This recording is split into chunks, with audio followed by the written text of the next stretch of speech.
ಎಲ್ರಿಗೂ ನಮಸ್ಕಾರ. Welcome back to my channel smart ideology.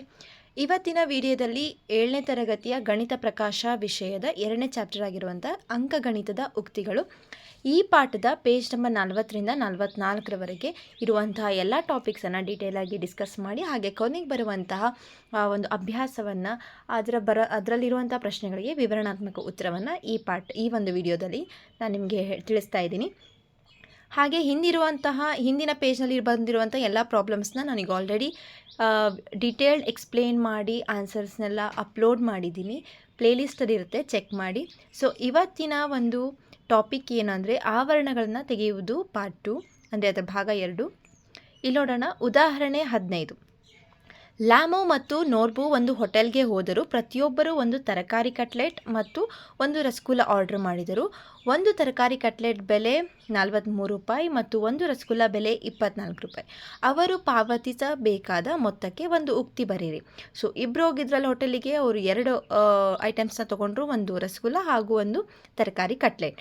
So ಇಲ್ಲಿ ಕಟ್ಲೆಟ್ನ ಬೆಲೆ 43, ಹಾಗೆ ಇಲ್ಲಿ ರಸಗುಲ್ಲ ಬೆಲೆ 24 ಇಲ್ಲಿ ಹಾಕಿದ್ದಾರೆ. ಇದೊಂದು ಒಬ್ರದ್ದು ಪ್ಲೇಟ್, ಇದೊಂದು ಒಬ್ರದ್ದು ಪ್ಲೇಟ್ ಅಂತ. ಈಗ ಆಮೇಲೆ ಅವ್ರು ಅದನ್ನು ಯಾವ ರೀತಿಯಾಗಿ ಉಕ್ತಿನ ಬರಿಬೇಕು ಅಂತ ಹೇಳಿ ಕೇಳಿದ್ದಾರೆ. ಸೊ ಅವ್ರು ಇಲ್ಲಿ ಏನು ಮಾಡಿದರು, ಎಷ್ಟು ತೊಗೊಂಡಿದ್ದಾರೆ, ಒಂದು ತರಕಾರಿ ಕಟ್ಲೆಟ್ ಮತ್ತು ಒಂದು ರಸಗುಲ್ಲಾಗ 43 + 4 24. ಸೊ ಅವ್ರು ಒಟ್ಟು ಮೊತ್ತ ಎಷ್ಟು ಅಂತ ಕೇಳಿದ್ರೆ, ಇಬ್ಬರು ಜನ ತೊಗೊಂಡಿದ್ದಾರಲ್ಲ, ಸೊ 2 × 43 + 24 ಅಂತ ಬರಿಬಹುದಾ ಅಂತ ಕೇಳ್ತಿದ್ದಾರೆ. ಸೊ ಆ ಥರ ಬರೆದಾಗ ಏನಾಗುತ್ತೆ ಅಂತ ನೋಡೋಣ. ಅದನ್ನು ಪದಗಳ ಮೊತ್ತ. ಸೊ ಇಲ್ಲಿ 2 × 43 ಒಂದು ಪದ ಮತ್ತು 24 ಒಂದು ಪದ, ಯಾಕಂದರೆ ಇದು ಪ್ಲಸ್ ಚಿಹ್ನೆ ಸಂಕಲನದಿಂದ ಬೇರೆ ಮಾಡಿ ನಾವು ಪದಗಳನ್ನ ಬರಿತೀವಿ. ಇಲ್ಲಿ 2 × 43 ಮಾಡಿದಾಗ ಎಷ್ಟಾಯಿತು ಅಂದರೆ, ಅದಕ್ಕಿಂತ ಮುಂಚೆ ಈ ಉಕ್ತಿಯ ಒಂದು ಅರ್ಥ ಏನಾಗುತ್ತೆ ಅಂದರೆ, 2 × 43ಕ್ಕಿಂತ 24 ಹೆಚ್ಚು ಅಂತ ಅರ್ಥ ಆಗುತ್ತೆ. ಹೌದಾ? ಸೊ ಇಲ್ಲಿ ಅದು ನಮಗೇನು ಬೇಕಾಗಿರುತ್ತೆ ಅಂತಂದರೆ 43 + 24 2ರಷ್ಟು. ಯಾಕಂದರೆ ಒಬ್ರದ್ದು 43 + 24, ಆದರೆ 2ರಷ್ಟು ಬೇಕಲ್ವಾ? ಸೊ ನಮ್ಗೆ ಇದನ್ನು ಬೇಕು. ಅದನ್ನು ಬರೆಯೋದಕ್ಕೆ ನಾವು ಇಲ್ಲೇನು ಮಾಡ್ತೀವಿ, ಆವರಣ ಚಿಹ್ನೆಯನ್ನು ಬಳಸ್ತೀವಿ. ಅವಾಗೇನಾಗುತ್ತೆ, 43 + 24 ಅದರ 2ರಷ್ಟು ಅಂದರೆ 2 × ಸೊ ಇದು ಬರೆದಿರುವಂಥ ಉಕ್ತಿ ಕರೆಕ್ಟ್, ಬಟ್ ನಾವಿಲ್ಲೇನು ಮಾಡಬೇಕು, ಆವರಣ ಚಿಹ್ನೆನ ಹಾಕಬೇಕು. ಹಾಕಲಿಲ್ಲ ಅಂತಂದರೆ ಇದೊಂದು ಪದ ಹಾಗೆ ಇದೊಂದು ಪದ ಅಂತ ಆಗುತ್ತೆ.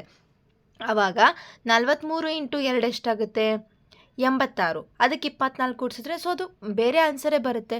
ಆದ್ದರಿಂದ ನಾವು ಈ ಆವರಣ ಚಿಹ್ನೆನ ಬಳಸಿದ್ರೆ ನಮಗೆ ಸರಿಯಾದ ಅರ್ಥ ಸಿಗುತ್ತೆ. ಆದ್ದರಿಂದ ಅವರು ಒಟ್ಟಾಗಿ ಎಷ್ಟು ಪಾವತಿಸಬೇಕು ಅಂತ ಅಂದರೆ 2 × 43 + 24 ಈ ರೀತಿ. ಸೊ 2 ರಸಗುಲ್ಲಗಳಿಗೆ ಹಾಗೂ 2 ತರಕಾರಿ ಕಟ್ಲೆಟ್ಟಿಗೆ ಪಾವತಿಸುವಷ್ಟು ಆಗಿದೆ. ಸೊ ಅದನ್ನು ಯಾವ ರೀತಿ ಬರ್ಕೋಬಹುದು ಅಂತಂದರೆ, ಇಲ್ಲಿ ನೋಡ್ರಿ, 2 × 43 ಅಂದರೆ ಇದು 2 ತರಕಾರಿ ಕಟ್ಲೆಟ್, 2 × ರಸಗುಲ್ಲ. ಸೊ ಈ ರೀತಿಯೂ ಬರಿಬಹುದಾ? ಆದ್ದರಿಂದ 2 × ಇಲ್ಲಿ ನಾವು ಫಸ್ಟ್ ಏನು ಬರೆದಿದ್ರಲ್ಲ ಅದು ಎದಕ್ಕೆ ಸಮ ಅಂದರೆ ಈ ರೀತಿ, ಈ ಉಕ್ತಿಯೇ ಸಮ ಆಗಿದೆ. ಓಕೆನಾ? ನೋಡ್ರಿ, ನೆಕ್ಸ್ಟ್ ಹೋಗೋಣ. ಮತ್ತೊಬ್ಬ ಸ್ನೇಹಿತ ಸಂಗ್ಮು ಅವರೊಂದಿಗೆ ಸೇರಿಕೊಂಡು ಅದೇ ಪದಾರ್ಥಗಳನ್ನು ಆರ್ಡರ್ ಮಾಡಿದರೆ ಪಾವತಿಸಬೇಕಾದ ಒಟ್ಟು ಮೊತ್ತದ ಉಕ್ತಿ ಏನು ಅಂತ ಕೇಳಿದ್ದಾರೆ. ಸೊ ಇಲ್ಲಿ ಏನಾಗಿದೆ, ಇಲ್ಲಿ ಇಬ್ಬರು ಜನ ಇದ್ದಾರೆ. ಹೌದಾ? ಸೊ ಇಬ್ಬರು ಜನ ಇರೋದ್ರಿಂದ ಅದನ್ನೆರಡು ಪ್ಲಸ್ ಮಾಡಿ 2ರಷ್ಟು ಅಂತ ಮಾಡಿದ್ದಾರೆ. ಹೌದಾ? ಈಗ 3 ಜನ ಅಂತಂದರೆ ಯಾವ ರೀತಿ ಬರಿಬೇಕು? 3 ಜನ ಅಂದರೆ 3 × 3 ಜನ ಅಲ್ವಾ, ಸೇಮ್ ಅದೇ ಕಟ್ಲೆಟ್ ಪ್ರೈಸು ಮತ್ತು ಅದೇ ರಸಗುಲ್ಲದ ಪ್ರೈಸ್ ಸೇಮ್. ಹೌದಾ? ಸೊ ಅದಕ್ಕೇನು ಎಷ್ಟಿದೆ ಅಲ್ಲಿ, 43 + 24 ಅಲ್ವಾ? ಸೊ ಅದನ್ನು ನಾನು ಇಲ್ಲಿ ಏನು ಬರ್ಕೋಬೇಕಂದ್ರೆ 43 + 24 ಅಂತ ಹೇಳಿ ಸಂಗ್ಮು ಬಂದರೆ ಈ ರೀತಿಯಾಗಿ ಬರಿತೀವಿ. ಓಕೆ? ಸೊ ಇದರ ಒಂದು ಈಗೇನಾಗುತ್ತೆ, ಇದನ್ನು ಇನ್ನೊಂದು ರೀತಿ ಬರಿಬೋದಂದರೆ 3 × 43 + 3 × 24 ಅಂದ್ರೇನು, 3 × 43 + 3 × 24 ಅಂದರೆ 43 ತರಕಾರಿ ಕಟ್ಲೆಟ್ ಇದ್ರ 3 ಪಟ್ಟು 3 ಜನ 3ರಷ್ಟು ಅನ್ಬೋದು, 24 3ರಷ್ಟು 3 ಜನಕ್ಕೆ ಅನ್ನೋ ರೀತಿ ಆಗುತ್ತೆ. ಓಕೆ? ಉದಾಹರಣೆ 16. ಗಣರಾಜ್ಯೋತ್ಸವದ ಪರೇಡ್ನಲ್ಲಿ ಬಾಲಕ ಸ್ಕೌಟ್ಗಳು ಮತ್ತು ಬಾಲಕಿ ಗೈಡ್ಗಳು ಜೊತೆಯಾಗಿ ಮೆರವಣಿಗೆ ನಡೆಸುತ್ತಾರೆ. ಪ್ರತಿ ಅಡ್ಡ ಸಾಲಿನಲ್ಲಿ 5 ಸ್ಕೌಟ್ಗಳಂತೆ 4 ಅಡ್ಡ ಸಾಲುಗಳಲ್ಲಿ ಅವರು ಮೆರವಣಿಗೆ ನಡೆಸುತ್ತಾರೆ. ಪ್ರತಿ ಅಡ್ಡ ಸಾಲಿನಲ್ಲಿ 5 ಗೈಡ್ಗಳಂತೆ 3 ಅಡ್ಡ ಸಾಲುಗಳಲ್ಲಿ ಅವರು ಮೆರವಣಿಗೆ ನಡೆಸುತ್ತಾರೆ. ಪಕ್ಕದ ಚಿತ್ರ ನೋಡಿ. ಈ ಮೆರವಣಿಗೆಯಲ್ಲಿ ಎಷ್ಟು ಸ್ಕೌಟ್ಗಳು ಮತ್ತು ಗೈಡ್ಗಳು ಪರೇಡ್ ನಡೆಸುತ್ತಿದ್ದಾರೆ? ಇಲ್ಲೇನಾಗಿದೆ ಅಂದರೆ ಸ್ಕೌಟ್ಗಳು ಪ್ರತಿ ಅಡ್ಡ ಸಾಲಿನಲ್ಲಿ 5 ಜನ, ಒಂದು ಇಲ್ಲೈದು 5 5 5 5 ಜನ. ಎಷ್ಟು ಸಾಲಿದ್ದಾರೆ? 4. ಸೊ 4 ಅಡ್ಡ ಸಾಲಿನಲ್ಲಿ 5 ಜನ, ಇದು 3 ಅಡ್ಡ ಸಾಲಿನಲ್ಲಿ 5 ಜನ, 1 2 3. ಹಿಂಗಂದಾಗ ನಾವು ಒಟ್ಟು ಯಾವ ರೀತಿ ಬರಿಬಹುದು ಅಂದರೆ 3 × 5 + 4 × 5 ಈ ರೀತಿ ಬರಿಬಹುದಾ? ಸೊ ಇಲ್ಲಿ ನಾವು ಅಡ್ಡ ಸಾಲ ಅಂತ ಈ ಥರ ತಗೊಂಡ್ರೆ ಹೀಗೆ. ಅದೇ ನಾವಿಲ್ಲಿ ಉದ್ದ ಈಗಿಲ್ಲಿ ಹೀಗೆ 1 2 3 4 5 ಹಿಂಗೆ ಅಂದ್ಕೊಂಡ್ರೆ ಇಲ್ಲಿ 3 ಜನ, ಇಲ್ಲಿ 4 ಜನ, ಇಲ್ಲಿ 3 ಜನ. ಹೌದಾ? ಸೊ ಅದನ್ನು ಈ ರೀತಿ ಬರ್ಕೊಂಡಿದ್ದಾರೆ. ಒಂದು ಸಾಲಿನಾಗೇನ 4 + 3 ಎಷ್ಟು ಸಾಲಿದ್ದಾವೆ? 5 ಸಾಲು. ಹೌದಾ? ಇಂಟು 5 ಸಾಲಿನಲ್ಲಿ ಈ ರೀತಿನೂ ಬರ್ಕೋಬಹುದು, ಮೊದಲು ಬರೆದ ರೀತಿನೂ ಬರ್ಕೋಬಹುದು. ಓಕೆ, ಈಗ ಅದನ್ನ ಕೇಳಿದ್ದಾರೆ ಯಾವ ರೀತಿಯಾಗಿ ನಾವು ಒಟ್ಟು ಅಂತ ಕೇಳಿದ್ರೆ ಯಾವ ರೀತಿಯಾಗಿ ಬರ್ಕೊಳ್ತೀವಿ ಅಂತ. ಸೊ ಮೆರವಣಿಗೆಯಲ್ಲಿರುವ ಬಾಲಕ ಸ್ಕೌಟ್ಗಳ ಸಂಖ್ಯೆ ಎಷ್ಟು? 4 × 5. ಹೌದಾ? ಸೊ 5 ಜನ 4 ಸಾಲಲ್ಲಿ. ಬಾಲಕಿಯರ ಗೈಡ್ಗಳ ಸಂಖ್ಯೆ ಎಷ್ಟು? 3 × 5. ಒಟ್ಟು ಹೇಳಬೇಕಂದ್ರೆ ಈ ರೀತಿಯಾಗಿ ಬರ್ಕೊತೀವಿ.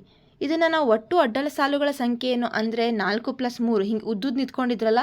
ಸೊ ಈ ರೀತಿಯಾಗಿ ಬರ್ಕೊಂಡ್ರೆ ಏನಾಗುತ್ತೆ? 4 + 3 × 5 ಈ ರೀತಿಯಾಗಿನೂ ಕಂಡುಹಿಡಿಬಹುದು. ಹೌದಾ? ಆದ್ದರಿಂದ ಈ ಉಕ್ತಿ ಎದಕ್ಕೆ ಸಮ? ಈ ಉಕ್ತಿಯೇ ಸಮ. ಅಂದರೆ ಈ ರೀತಿ ಬರೆದ್ರು ಓಕೆ, ಈ ರೀತಿಯಾಗಿ ಬರೆದ್ರೂ ನಮ್ಗೆ ಅದೇ ಆನ್ಸರ್ ಬರುತ್ತೆ. ಹೌದಾ? ಸೊ ಈಗ ಅದನ್ನ ನೋಡೋಣ. ನಾವು ಒಂದ್ಸಲ ಚೆಕ್ ಮಾಡಿ, ಇಲ್ಲಿ ಬರೆದಿದ್ದಾರೆ ನೋಡೋಣ, ಈಗ ಚೆಕ್ ಮಾಡೋಣ ಈಗ ಯಾವ ರೀತಿ ಅಂತ ಹೇಳಿ. ಈ ಮೊದಲನೇ ಉಕ್ತಿನ ಚೆಕ್ ಮಾಡ್ತಿದ್ರೆ ಸೊ ಇದೊಂದು ಪದ, ಇದೊಂದು ಪದ. ಸೊ 4 × 5 ಮಾಡಿದ್ರೆ 20, 3 × 5 ಮಾಡಿದ್ರೆ 15, ಎರಡನ್ನೂ ಕೂಡಿಸಿದ್ರೆ 35ನ ಪಡಿತೀವಿ. ಈಗ ಇನ್ನೊಂದು ಇಲ್ಲಿ ಮಾಡಿದಾರಲ್ಲ ಉಕ್ತಿ ಉದ್ದುದ್ದ ಸಾಲಿನಲ್ಲಿ ಇದು. ಸೊ ಅಲ್ಲಿ ಇದನ್ನು ಮಾಡಿಕೊಂಡ್ರೆ 4 + 3 ಮೊದಲು ಆವರಣದಲ್ಲಿರೋದು ಮಾಡ್ಕೋಬೇಕು, ಅವಾಗ 7 ಬರುತ್ತೆ. ಓಕೆ, ಆಮೇಲೆ ಇಂಟು 5 ಮಾಡಿದ್ರೆ ಅವಾಗಲೂ ಕೂಡ 35 ಬರುತ್ತೆ. ಅರ್ಥ ಆಯ್ತಾ? ಇಲ್ಲಿ ಏನಾಗಿದೆ ಅನ್ನೋದನ್ನು ನೀವು ಸರಿಯಾಗಿ ನೋಡ್ಕೋಬೇಕು. ಇಲ್ಲಿ ಏನಾಗಿದೆ ಅಂದರೆ 4 + 3 × 5 ಈ ಉಕ್ತಿ ಹೇಗೆ ಬರಿಬಹುದು ಅಂದರೆ 4 × 5 ಅಥವಾ 5 × 4 + 5 × 3 ಅಥವಾ 3 × 5. ಅರ್ಥ ಆಯ್ತಾ? ಸೊ ಈಗ ನೆಕ್ಸ್ಟ್ ನೋಡೋಣ. ಈಗ ಇಲ್ಲಿ ಕೇಳಿದ್ದಾರೆ 5 × 4 + 3 ಮತ್ತು 5 × 4 + 3 ಇದು ಸಮ ಇಲ್ಲ, ಯಾಕೆ ಅಂತ ಕೇಳಿದ್ದಾರೆ. ಹೌದಾ? ಇಲ್ಲಿ ಏನು ಮಾಡೋದು, ನಾವು ಅದನ್ನು ಸಾಲ್ವ್ ಮಾಡಿ ನೋಡೋಣ. ಇಲ್ಲಿ 5 × 4 ಎಷ್ಟು ಬರುತ್ತೆ? 20. ಹೌದಾ? +3 ಎಷ್ಟು ಬಂತು? 23. ಹೌದಾ? ಈಗ ಇದನ್ನು ಮಾಡಿ ನೋಡಿದ್ರೆ ಹೊರಗಡೆ 5 ಇದೆ, ಇಂಟು 4 + 3 ಮಾಡಿದ್ರೆ 7, ಆನ್ಸರ್ 35. ಹೌದು, ಈ ಉಕ್ತಿ ಎರಡು ಸಮ ಇಲ್ಲ. ಓಕೆ, ಆದರೆ ಇಲ್ಲಿ 5 × 4 + 3, 5 × 3 + 4, 3 + 4 × 5 ಸಮ ಆಗಿದೆ. ಯಾಕೆ ಅಂತ ಕೇಳಿದ್ರೆ ಇಲ್ಲಿ ನಾವು ಸೂಕ್ಷ್ಮವಾಗಿ ನೋಡಿದಾಗ ಇಲ್ಲಿ ಆವರಣದಲ್ಲಿ ಸಂಕಲನ ಆಗ್ತೈತಿ. ಇದರ ಒಂದು ಕ್ರಮ ಬದಲು ಫಸ್ಟ್ 4 + 3 ಮಾಡಿದ್ರು 7, 3 + 4 ಬರೆದ್ರೂ 7. ಅದರ ಕ್ರಮವನ್ನು ಅಥವಾ ಪದಗಳನ್ನು ಅದಲು ಬದಲು ಮಾಡಿದ್ರೆ ಯಾವುದೇ ಪ್ರಾಬ್ಲಮ್ ಆಗೋದಿಲ್ಲ. ಇಲ್ಲಿ ಮೂರನೇದ್ರಲ್ಲಿ ಏನಾಗೈತೆ ಅಂದರೆ ಇದು ಈ ಕಡೆ ಹೋಗಿ ಬರ್ದಾರೆ, 5ನ್ನ ಈ ಕಡೆ ಬರ್ದಾರೆ. ಸೊ ಅಲ್ಲೂ ಕೂಡ ಕ್ರಮ ಅದಲು ಬದಲು ಮಾಡಿದ್ರು ಅಲ್ಲೂ ಕೂಡ ಏನಾಗಲ್ಲ, ವ್ಯತ್ಯಾಸ ಆಗೋದಿಲ್ಲ. ಆದ್ದರಿಂದ ಅದು ಸಮನಾಗಿಯೇ ಬರುತ್ತೆ. ಈಗ ನೆಕ್ಸ್ಟ್ ಹಿಂದಿನ 2 ಉದಾಹರಣೆಗಳಲ್ಲಿ ನಾವು ಮಾಡಿದ ಅವಲೋಕನಗಳನ್ನು ಒಂದು ಸಾಮಾನ್ಯ ವಿಧಾನದಲ್ಲಿ ಮುಂದಿನಂತೆ ಕಾಣಬಹುದು. ಇಲ್ಲಿ ನೋಡ್ರಿ, 10 × 98 + 3 × 98ನ್ನು ಪರಿಗಣಿಸಿ ಅಂತ ಹೇಳಿದ್ರೆ ಇದರ ಅರ್ಥ ಏನು? 10 ಬಾರಿ 98 ಮತ್ತು 3 ಬಾರಿ 98ನ್ನು ಕೂಡಿಸ್ತಿದ್ದಾರೆ. ಹೌದಾ? ಅದನ್ನು ಇವರಿಲ್ಲಿ ಕೆಳಗಡೆ ತೋರಿಸಿದ್ರು. ಇಲ್ಲಿ 10 ಬಾರಿ 98 ಬರ್ದಾರ, ಇಲ್ಲಿ 3 ಬಾರಿ 98 ಬರೆದಿದ್ದಾರೆ. ಸೊ 10 + 3 ಎಷ್ಟು? ಸೊ ಆನ್ಸರ್ ಅದನ್ನು ಡೈರೆಕ್ಟಾಗಿ ಏನು ಹೇಳ್ಬೋದು, 13 ಬಾರಿ 98ನ್ನು ಕೂಡಿಸ್ತಿದ್ದಾರೆ ಅಂತ ಅರ್ಥ. ಹೌದಾ? ಯಾಕಂದರೆ 10 + 3 ಒಂದೇ ನಂಬರ್, ಅದರಿಂದ 13 ಬಾರಿ 98 ಅನ್ನೋದೇ ಆಗಿದೆ. ಸೊ ಅದಕ್ಕೆ ಇಲ್ಲಿ ಏನು ಬರ್ಕೊಳ್ತಾರೆ ಅಂತಂದರೆ 10 × 98 + 3 × 98 ಎದಕ್ಕೆ ಸಮ? 10 + 3 ಇಂಟು 98 ಹೌದಲ್ವಾ? 10 + 3 ಎಷ್ಟು? 13 ಇಂಟು 98. ಇದೇ ಅರ್ಥ ಅದಕ್ಕೆ. ಈ ಸಮಾನತೆಯನ್ನು ಬೇರೆ ರೀತಿಯಲ್ಲಿ ಬರೆಯುವುದರಿಂದ ಏನು ಪಡಿತೀವಿ ಅಂತ ಅಂದರೆ, ಇದನ್ನು ಈ ಸೈಡ್ ಬರ್ಕೊಂಡಿದ್ದಾರೆ, ಇದನ್ನು ಈ ಸೈಡ್ ಬರ್ಕೊಂಡಿದ್ದಾರೆ. ಅಂದರೆ ಸಮಚಿಹ್ನೆಯ ಅದಲು ಬದಲು ಮಾಡ್ಕೊಂಡಿದ್ದಾರೆ, ಅದೇನು ಪ್ರಾಬ್ಲಮ್ ಇಲ್ಲ. ಮೊದಲು ಇದನ್ನು ಬರೋದು = ಹಾಕಿ ಈ ಕಡೆದು ಉಕ್ತಿ ಬರೆದ್ರೂ ಅದೇ, ಈ ರೀತಿಯಾಗಿ ಉಲ್ಟಾ ಪಲ್ಟಾ ಬರ್ಕೊಂಡ್ರೂ ಅದೇ. ಎರಡೂ ಉಕ್ತಿಗಳು ಸಮ ಅನ್ನೋದನ್ನೇ ತೋರಿಸಿದ್ದಾರೆ. ಮೇಲಿನ ಗುಣಲಬ್ಧಗಳಲ್ಲಿ ಸಂಖ್ಯೆಗಳನ್ನು ಅದಲು ಬದಲು ಮಾಡುವುದರಿಂದ ಈ ಗುಣಲಕ್ಷಣ ಮುಂದಿನ ರೂಪದಲ್ಲಿ ಕಾಣಿಸುತ್ತೆ. ಸೊ ಅದೇ ಮತ್ತೀಗ ಅದಲ ಬದಲು 10 × 98 ಅಂತ ಬರ್ದಾರ, 98 × 10 ಬರೆದ್ರೂ ಅದೇ. 3 × 98 ಬರ್ದಾರ, 9 ಇಲ್ಲಿ ಸ್ವಲ್ಪ ಏನಾಗಿದೆ ಅಂದರೆ ಮಿಸ್ಟೇಕ್ ಆಗಿದೆ. ಇದೇ ರೀತಿ ಬರೋದಿಲ್ಲ. ಏನಂದರೆ ಇಲ್ಲಿ ನಾವೇನು ಬರಿಬೋದು ಅಂದರೆ 98 × 3 ಅಂತ ಬರ್ಕೊಳ್ಳಿ. ಓಕೆನಾ? ಸೊ ಈ ಥರ ಬರುತ್ತೆ. ಇಲ್ಲಿ ಅವ್ರು ಏನು ಮಾಡಿದರು 9 × 83 ಅಂತ ಬರ್ದಿದ್ದಾರೆ. ಸೊ ಅದು ಪ್ರಿಂಟ್ ಮಿಸ್ಟೇಕ್ ಆಗಿರಬೇಕು.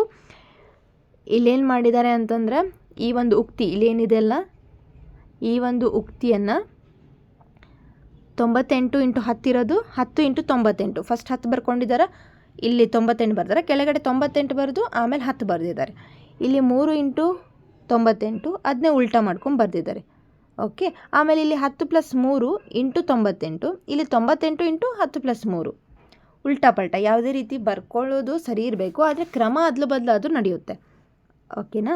ಸೊ ಇಲ್ಲಿ ಕೆಳಗಡೆನೂ ಕೂಡ ಅದೇ, ಈ ಸೈಡಿಂದು ಬಲಗಡೆ ಬರೆದಿರೋದನ್ನು ಎಡಕ್ಕೆ ಬರ್ಕೊಂಡಿದ್ದಾರೆ, ಎಡಕ್ಕೆ ಬರೆದಿರೋದನ್ನು ಬಲಗಡೆ ಬರ್ಕೊಂಡಿದ್ದಾರೆ. ಸೊ ಯಾವ ರೀತಿ ಬರೆದ್ರೂ ಅದು ಗುಣಲಕ್ಷಣವನ್ನು ನಾವು ಅದು ಸೇಮ್ ಆಗೇ ಇರುತ್ತೆ.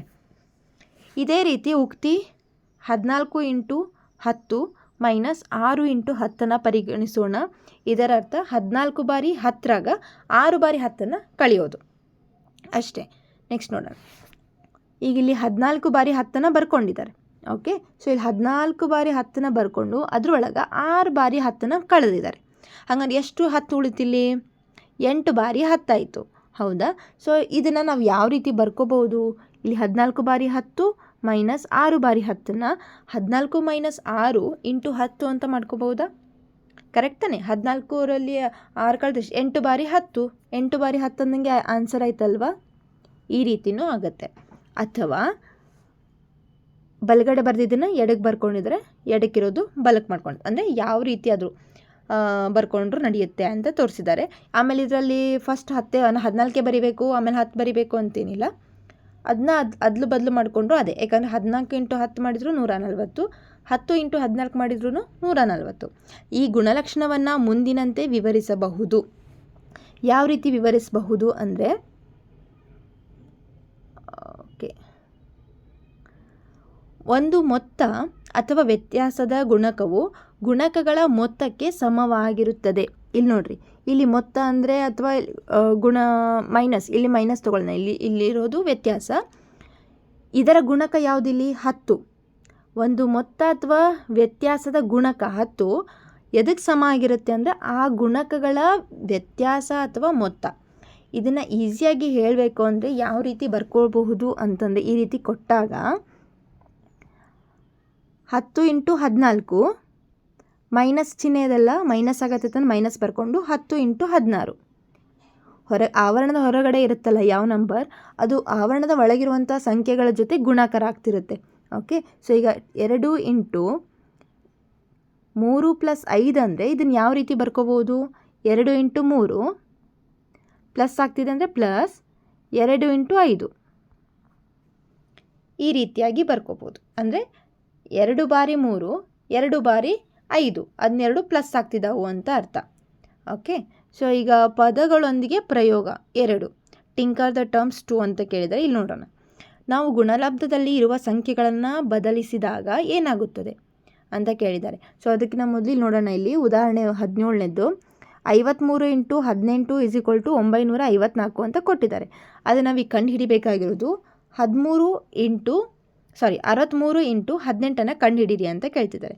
63 × 18 ಅರ್ಥ ಏನು? 63 ಬಾರಿ 18. ಹೌದಾ? ಸೊ ಅದನ್ನು ಯಾವ ರೀತಿ ಬರ್ಕೊಂಡಿದ್ದಾರೆ ಅಂದರೆ ಇಲ್ಲಿ ಸ್ಪ್ಲಿಟ್ ಮಾಡ್ಕೊಂಡಿದ್ದಾರೆ 53 + 10. ಸೊ 53 + 10 ಅಂದರೆ ಏನರ್ಥ? 63. 53ಕ್ಕೆ 10 ಕೂಡಿಸಿದ್ರೆ 63. ಇಂಟು 18. ಆಮೇಲೆ ನಾನು ಏನು ಹೇಳಿದ್ದೆ ಅಂದರೆ ಹೊರಗಡೆ ಇರೋ ಸಂಖ್ಯೆ ಗುಣಕ ಇದ್ರ ಜೊತೆ ಆಗುತ್ತೆ ಅಂದರೆ ಈಗ 53 ಇಂಟು 10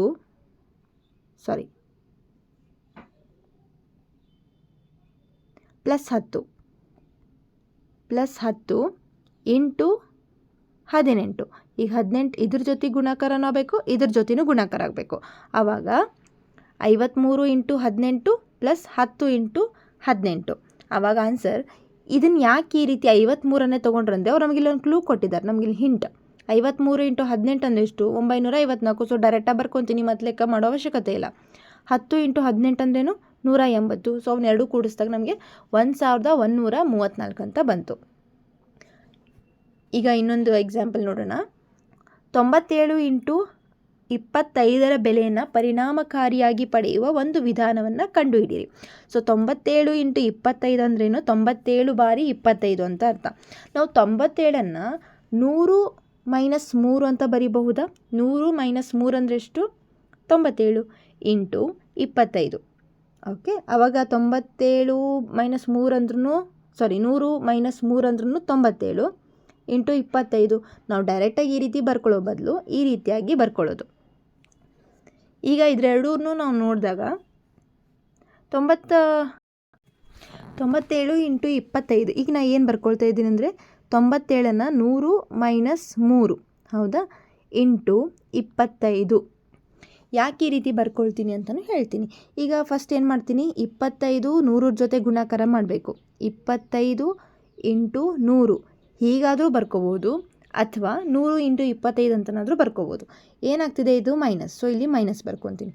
ಮತ್ತೀಗ 25 3 ಜೊತೆನೂ ಗುಣಾಕಾರ. So 25 into 3. ಈಗ 25 ಇಂಟು 100ನ್ನು ಈಸಿಯಾಗಿ ಮಾಡ್ಬೋದು. 25 1 25, ಅದ್ರ ಮುಂದೆ 2 0, ಸೊ 2 0 ಮೈನಸ್ 25 3 75. ಓಕೆನಾ? ಸೊ ಈಗ ಇವನ್ನೆರಡೂ ಮೈನಸ್ ಮಾಡಬೇಕು. 2500ರಲ್ಲಿ 75 ಕಳೆದ್ರೆ 2425. ಈಸಿಯಾಗಿ ಗೊತ್ತಾಯಿತು. ಸೊ ಇಲ್ಲಿ ಏನು ಟ್ರಿಕ್ ಯೂಸ್ ಮಾಡಬೇಕು ಅಂದರೆ, ನಮಗೆ ಒಂದೇನು ಕೊಟ್ಟಿರ್ತಾರಲ್ಲ ಸಂಖ್ಯೆನ ಸ್ಪ್ಲಿಟ್ ಮಾಡ್ಕೋಬೇಕು, ಈ ರೀತಿಯಾಗಿ ಬರ್ಕೋಬೇಕು. ಈಗ 97 ಇಂಟು 25ಅನ್ನು ಗುಣಾಕಾರ ಮಾಡ್ಕೊಂಡು ಕೂತ್ಕೊಳ್ಳೋ ಬದಲು ಈ ಥರ ಇದ್ದರೆ ಈಸಿ ಆಗುತ್ತೆ. ಲಾಸ್ಟಿಗೆ 0 ಇರ್ತಾವಲ್ಲ ಅಂಥ ಸಂಖ್ಯೆಗಳನ್ನ ಬಳಸ್ಕೊಂಡ್ರೆ ಈಸಿ ಆಗುತ್ತಾ? ಸೊ ಅವಾಗ ನಾವು ಈಸಿಯಾಗಿ ಇಲ್ಲಿ ಗುಣಾಕಾರನ ಮಾಡ್ಬೋದು. ಆವಾಗ ನಮ್ಗೆ ಆನ್ಸರ್ ಕರೆಕ್ಟಾಗಿ ಸಿಗುತ್ತೆ. ಇಲ್ಲಿ ಮುಂದಿನ ಗುಣಲಬ್ಧಗಳನ್ನು ಕಂಡುಹಿಡಿಯಲು ಇದೇ ವಿಧಾನವನ್ನು ಉಪಯೋಗಿಸಿ ಅಂತ ಕೇಳ್ತಿದ್ದಾರೆ. ಈಗ ಇಲ್ಲಿ 95 ಇಂಟು 8 ಇದನ್ನು ನಾವು ಯಾವ ರೀತಿ ಬರ್ಕೋಬಹುದು ಅಂತಂದರೆ, 95ಅನ್ನು 100 ಮೈನಸ್ 5 ಇಂಟು 8 ಅಂತ ಬರ್ಕೋಬಹುದಾ? ಸೊ ಅವಾಗ ನಮಗೆ 100 ಸಿಕ್ಕಿದೆ, ಅದನ್ನು ಈಸಿಯಾಗಿ ನಾವು ಗುಣಾಕಾರನ ಮಾಡ್ಕೋಬಹುದು. ಆವಾಗ ಈಗ 95 ಇಲ್ಲಿ ನೋಡಿರಿ, 100 ಮೈನಸ್ 5 ಇಂಟು 8 ಮಾಡಿದೆ. ಈಗ 100 8 ಜೊತೆ ಗುಣಾಕಾರ ಆಗ್ತಿದೆ. So 100 into 8 minus 5 into 8. ಓಕೆನಾ? ಸೊ 5 ಇಂಟು 8 ಅಂತ ಮಾಡ್ತೀನಿ. ಇದ್ರ ಜೊತೆ ಗುಣಾಕಾರ, ಹಾಗೆ ಇದ್ರ ಜೊತೆ ಗುಣಾಕಾರ. ಸೊ 100 ಇಂಟು 8 ಅಂದರೆ 800 ಮೈನಸ್ ಇದು 40. ಆವಾಗ ಆನ್ಸರ್ ಎಷ್ಟು ಬರುತ್ತೆ ಇಲ್ಲಿ? ಇದನ್ನು ಮಾಡಿದಾಗ 760 ಈ ರೀತಿಯಾಗಿ ಬಂತು. ಈಗ ಈಸಿ ಬಂತಲ್ವ, ನಾವು ಇಲ್ಲಿ 100 ತೊಗೊಂಡಿರೋದಕ್ಕೆ ಈಸಿ ಆಯಿತು. ಈ ರೀತಿಯಾಗಿ ಮಾಡ್ಕೋಬಹುದು. ನೆಕ್ಸ್ಟ್ ಕ್ವಶನ್ ನೋಡೋಣ. ಈಗ 104 ಇಂಟು 15 ಅಂತ ಕೇಳಿದ್ದಾರೆ. ಸೊ ಇದನ್ನ ಯಾವ ರೀತಿ 100ನ್ನು ನಾವು ಯಾವ ರೀತಿ ಬರ್ಕೋಬಹುದು? 104ನ್ನು ಯಾವ ರೀತಿ ಬರ್ಕೋಬಹುದು ಅಂದರೆ 100 ಪ್ಲಸ್ 4 ಇಂಟು 15 ಈ ರೀತಿ ಬರ್ಕೋಬಹುದಾ? ಯಾಕಂದರೆ 100 ಪ್ಲಸ್ 4 ಎಷ್ಟು? 104. ಇದಾದಮೇಲೆ ಈಗ 100 ಇಂಟು 15 ಈ ಥರ ಹಾಕೋಬೋದು ಅಥವಾ ಬಿಡ್ಬೋದು. Next 4 into 15. ಸೊ 100 ಇಂಟು 15 ಮಾಡಿದ್ರೆ ಎಷ್ಟು ಬರುತ್ತೆ? 1500 ಪ್ಲಸ್ 4 ಇಂಟು 15 ಅಂದರೆ 60. ಈಸಿಯಾಗಿ 1560 ಅಂತ ಹೇಳಿಬಿಟ್ವಿ. ಹೌದಾ? ನೆಕ್ಸ್ಟ್ ನೋಡೋಣ.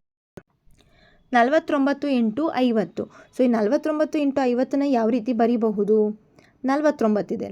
So 49 into 50. ಸೊ 49ನ ಈಗ ಬರ್ಕೋಬೇಕಲ್ವಾ? 50 ಮೈನಸ್ 1 ಇಂಟು 50 ಅಂತ ಬರಿಬೋದಾ? ಯಾಕಂದ್ರೆ ನಮಗೆ 50 ಸಿಕ್ತು ಲಾಸ್ಟಿಗೆ, 0 ಇದ್ರದ್ದು. So 50 into 50 minus 50 into 1. 50 into 50 ಮಾಡಿದಾಗ 2500 ಮೈನಸ್ 50. So answer 2450. ಈ ರೀತಿ ನಮಗೆ 0 ಅಂತ ಇರೋ ನಂಬರ್ಸ್ನ ತೊಗೊಂಡ್ರೆ ಈಸಿಯಾಗಿ ನಾವು ಲೆಕ್ಕನ ಮಾಡ್ಕೋಬೋದು. ಈಗ ಮೇಲಿನಂತೆ ಇತರೆ ಯಾವ ಗುಣಲಬ್ಧಗಳನ್ನು ವೇಗವಾಗಿ ಕಂಡುಹಿಡಿಯಬಹುದು ಅಂತ ಕೇಳಿದ್ದಾರೆ. ಸೊ ನಾವು ಇನ್ನೊಂದು ನೋಡ್ಕೋಬೋದು, 101 ಇಂಟು 36. ಇದನ್ನು ಮಾಡಿದಾಗ ಇಲ್ಲೇನಾಗ್ತದೆ 100 ಪ್ಲಸ್ 1 ಅಂತ ಬರ್ಕೋಬೋದಾ ಇದನ್ನ, ಇಂಟು 36.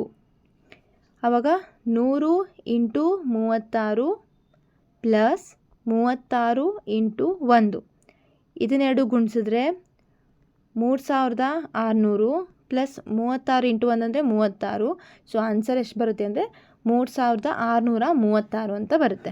ಸೊ ಇಲ್ಲಿ ಈ ಥರ ತೊಗೊಂಡ್ರೆ 100, 50 ಈ ರೀತಿಯಾಗಿರೋಂಥ ನಂಬರ್ಸ್ ಇಲ್ಲಿ ತೊಗೊಂಡ್ರೆ ನಮ್ಗೆ ಇಲ್ಲೇನಾಗುತ್ತೆ, ಗುಣಾಕಾರದ ವಿಧಾನಕ್ಕಿಂತ ವೇಗವಾಗಿ ನಾವಿಲ್ಲೇನು ಮಾಡ್ಬೋದು. ನೆಕ್ಸ್ಟು, ಎರಡೂ ಬದಿಗಳಲ್ಲಿನ ಉಕ್ತಿಗಳು ಸಮವಾಗುವಂತೆ ಖಾಲಿ ಜಾಗಗಳನ್ನು ಸಂಖ್ಯೆಗಳಿಂದ ಮತ್ತು ಬಾಕ್ಸ್ಗಳನ್ನು ಚಿಹ್ನೆಗಳಿಂದ ತುಂಬಿ. ಸೊ ಎಲ್ಲೆಲ್ಲಿ ಬಾಕ್ಸ್ ಇದೆ ಅಲ್ಲಿ ಚಿಹ್ನೆ ಹಾಕಬೇಕು, ಡ್ಯಾಶ್ ಕೊಟ್ಟಲ್ಲಿ ಸಂಖ್ಯೆಗಳಿಂದ ತುಂಬಬೇಕು. ಇಲ್ಲಿ ಫಸ್ಟ್ ಒಂದು ಅವ್ರು ಮಾಡಿದ್ದಾರೆ, ಇಲ್ಲಿ 3 ಇಂಟು 6 ಪ್ಲಸ್ 7. ಆವಾಗ 3 ಇಂಟು 6 ಮತ್ತು 3 ಇಂಟು 7. ಆಮೇಲೆ ಇಲ್ಲಿ ಏನು ಕೊಟ್ಟಿದ್ರೆ 8 ಪ್ಲಸ್ 3 ಇಂಟು 4. ಆವಾಗ 8 ಇಂಟು 4 3 ಇಂಟು 4. ಈಗ ಇಲ್ಲಿ ನೋಡೋಣ, 3 ಇಂಟು 5 ಪ್ಲಸ್ 8. ಸೊ ಈಗ ಆಲ್ರೆಡಿ ಅವರು 3 ಇಂಟು 5 ಮಾಡಿದ್ದಾರೆ. ಸೊ ಇದರಲ್ಲಿ ಬ್ರ್ಯಾಕೆಟ್ನಲ್ಲಿ ಯಾವ ಚಿಹ್ನೆ ಇದೆ, ಪ್ಲಸ್. ಸೊ ಇಲ್ಲಿ ಪ್ಲಸ್ ಅಂತ ಹಾಕ್ಕೋಬೇಕು. ನೆಕ್ಸ್ಟ್ 3 ಇಂಟು ಯಾವ ನಂಬರ್, 8. ಓಕೆ. ಸೊ ಇಲ್ಲಿ ನೆಕ್ಸ್ಟ್ ಡಿ ನೋಡೋಣ, 9 ಪ್ಲಸ್ 2 ಗುಂಡ್ಲೆ 4. ಈಗ ಅವರು 9 ಇಂಟು 4 ಮಾಡಿದ್ದಾರೆ, ಚಿಹ್ನೆ ಇರೋದು plus, 2 into 9. Next E, 3 into ಅಲ್ಲೊಂದು ಡ್ಯಾಶ್ ಕೊಟ್ಟಿದ್ದಾರೆ ಪ್ಲಸ್ 4 ಈಸ್ ಈಕ್ವಲ್ ಟು 3. ಇಲ್ಲೊಂದು ನಂಬರ್ ಹಾಕೋಬೇಕು, ಇಲ್ಲಂತೂ ಒಂದು ನಂಬರ್ ಕೊಟ್ಟಿಲ್ಲ. ಈಗ ಎಕ್ಸಾಂಪಲ್ ನಾನು ಇಲ್ಲಿ 5 ಅಂತ ಹಾಕ್ಕೊಳ್ತೀನಿ. ಇಲ್ಲಿ ಗುಣಾಕಾರ ಆಗ್ತಿರೋದು ಯಾವ ಚಿಹ್ನೆ ಅಂದರೆ ಗುಣಾಕಾರ ಪ್ಲಸ್ ಚಿಹ್ನೆಯಿಂದ ಆಗ್ತಿದೆ. ಸೊ ಪ್ಲಸ್ ಇಟ್ಟಿದ್ದಾರೆ, ಹೊರಗಿರುವಂಥ ಸಂಖ್ಯೆ 3. ಸೊ ಅದಕ್ಕೆ ನಾವು ಇಲ್ಲೇನು ಮಾಡ್ಕೊತೀನಿ, 3 ಇಂಟು 5 ಇಲ್ಲಿ ಬರೀತೀವಿ ನೋಡಿ, 3 ಇಂಟು 5 ಪ್ಲಸ್ 3 ಇಂಟು 4. ಯಾಕಂದರೆ ಇಲ್ಲಿ ಯಾವುದೊಂದು ಸಂಖ್ಯೆ ಕೊಟ್ಟಿಲ್ಲ ಅವರು, ನಾವೇ ಒಂದು ಸಂಖ್ಯೆನ ಹಾಕ್ಕೊಂಡು ಈ ರೀತಿಯಾಗಿ ಬರ್ಕೋಬೋದು. ಎಫ್ ನೋಡ್ರಿ, ಡ್ಯಾಶ್ ಕೊಟ್ಟಿದ್ದಾರೆ, ಅಲ್ಲೊಂದು ಸಂಖ್ಯೆ ಬರಿಬೇಕು, ಯಾವ ಸಂಖ್ಯೆ ಅಂತ ನಾವು ಕಂಡುಹಿಡಬೇಕೀಗ. ಆವರಣದ ಹೊರಗಿರುವಂಥ ಸಂಖ್ಯೆ 4. ಸೊ 4ರಿಂದ ಇಲ್ಲಿ 13 ಗುಣಾಕಾರ ಆಗ್ತಿದೆ ಅಂದರೆ ಇಲ್ಲಿ ನಾವು 13 ಬರ್ಕೋಬಹುದಾ, ಯಾಕಂದರೆ 4 into 13 plus 4 into 6. Okay. So next ನೋಡೋಣ, 4 ಇಂಟು ಆವರಣದಲ್ಲಿ 2 ಸಂಖ್ಯೆ ಕೊಟ್ಟಿಲ್ಲ, ಅದನ್ನ ಈಗ ನಾವು ನೋಡಬೇಕು. ಇಲ್ಲಿ ಈಸಿಯಾಗಿ ಗೊತ್ತಾಗುತ್ತಿದೆ ನಮ್ಗೆ, ಬಟ್ ಈ ಸೈಡ್ ಸಮಚಿಹ್ನೆ ಈ ಕಡೆ ನೋಡಬೇಕು. 3 ಕಾಮನ್, ಹೊರಗಡೆ 3 ಇದೆ. ಸೊ ಇಲ್ಲಿ 2 ಸಂಖ್ಯೆ ಇದೆ. ನೆಕ್ಸ್ಟ್ ಉಳಿದಿರೋದು ಯಾವುದು, 5. ಸೊ ಇಲ್ಲಿ 5, ಈ ಕಡೆ 2. 3 ಇಂಟು 5 ಪ್ಲಸ್ 2 ಈ ಕಡೆ ನೋಡ್ಕೊಂಡು ನಾವು ಬರ್ಕೋಬಹುದು. ಇಲ್ಲೂ ಕೂಡ ಯಾವುದೇ ಸಂಖ್ಯೆನ ಕೊಟ್ಟಿಲ್ಲ ಹೆಚ್ಚಲ್ಲಿ. ಆದರೆ ಇಲ್ಲಿ ನೋಡಿರಿ, ಆವರಣದ ಚಿಹ್ನೆ, ಆವರಣದ ಹೊರಗಿರುವಂತಹ ಸಂಖ್ಯೆ 2 ಕಡೆ ಕಾಮನ್ ಇರಬೇಕು. ಇಲ್ಲೂ 4 ಇದೆ, ಇಲ್ಲೂ 4 ಇದೆ. ಹಾಗಂದ್ರೆ ಹೊರಗಿರೋ ಸಂಖ್ಯೆ ಯಾವುದು, 4. ಒಳಗಿರಬೇಕಾಗಿರೋ ಸಂಖ್ಯೆ 2 ಪ್ಲಸ್ 3, ಅಥವಾ ನೀವು 3 ಪ್ಲಸ್ 2 ಅಂತನಾದರೂ ಬರ್ಕೋಬಹುದು. ಐ ನೋಡಿರಿ, 5 into 9 minus 2 is equal to 5 into 4 minus 5 into ಅಲ್ಲಿ ಯಾವ ಸಂಖ್ಯೆ ಹಾಕ್ಕೋಬೇಕು, ಅಲ್ಲಿ ಬ್ರ್ಯಾಕೆಟ್ ಹಾಕಿಲ್ಲ, ನಾವು ಹಾಕ್ಕೊಂಡಾಗ 5 ಇಂಟು 4 9 ಆಗಿದೆ, ಮೈನಸ್ ಚಿಹ್ನೆನೂ ಹಾಕಿದ್ದಾರೆ. ಅವಾಗ ಇಲ್ಲಿ ನೆಕ್ಸ್ಟ್ ಇಲ್ಲಿ ನಾವೇನು ಮಾಡಬೇಕು, 5 ಎದ್ರ ಜೊತೆ ಗುಣಾಕಾರ ಆಗ್ತಿದೆ, 2ರ ಜೊತೆ ಗುಣಾಕಾರ ಆಗ್ತಿದೆ. ಓಕೆ. ಅಂದ್ರೇನು, ಆವರಣದ ಹೊರಗಿರುವಂತಹ ಸಂಖ್ಯೆ ಆವರಣದ ಒಳಗಿರುವಂಥ ಸಂಖ್ಯೆಗಳ ಜೊತೆ ಗುಣಾಕಾರ ಆಗ್ತಿದೆ. ಆಯಿತಾ, ಸೇಮ್ ನಂಬರ್ ಬರುತ್ತೆ. ಈಗ ಇಲ್ಲಿ 5 ಇಂಟು 5 ಮೈನಸ್ 2 ಗುಂಡ್ಲೆ 9, ಇಲ್ಲೂ ಕೂಡ ಆವರಣ ಹಾಕೋಣ. ಆಮೇಲೆ ಇಲ್ಲಿ 5 ಇಂಟು 7 ಆಗಿದೆ. ಸೊ ಈಗ ನೆಕ್ಸ್ಟ್ ಮೈನಸ್ 2 ಇಂಟು ಯಾವ ಸಂಖ್ಯೆ ಬರಿಬೇಕು, 7 ಬರಿಬೇಕು. ನೆಕ್ಸ್ಟ್ 5 ಇಂಟು 8 ಮೈನಸ್ 3, 5 ಇಂಟು 8 ಆಗಿದೆ. ಯಾವ ಚಿಹ್ನೆ ಹಾಕಬೇಕು ಬಾಕ್ಸಲ್ಲಿ, ಮೈನಸ್ ಚಿಹ್ನೆ, ಯಾಕಂದರೆ ಇಲ್ಲಿ ಮೈನಸ್ ಇದೆ.